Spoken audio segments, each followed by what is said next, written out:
Kakaibang thrill ang hatid ng mga diving spot sa Mabini, Batangas para sa mga free diver. G tayo sa underwater world doon kasama si Mark Salazar. Mabighani sa angking ganda ng karagatan. Sisirin ang laot ng walang takot. At umahon saglit sa mga problema. Yan ang hatid ng free diving. Sa bayan ng Mabini, sa Batangas, dive in and have a blast. Unlock your free diving skills sa kanilang mga diving class. Tulad nitong si Chicks, kinabahan pero agad natuto ng tricks. Wala akong experience sa diving or anything, pero marunong naman na akong lumangoy. May part na nahilo ko, pero yun, kinaya naman.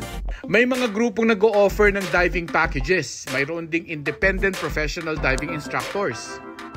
CC divers, it's first time ko. They are very friendly.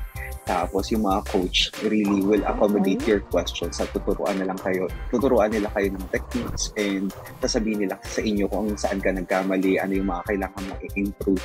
Bukod sa mga diver, ang masisilayan mo sa paglalangoy, iba't ibang uri ng isda.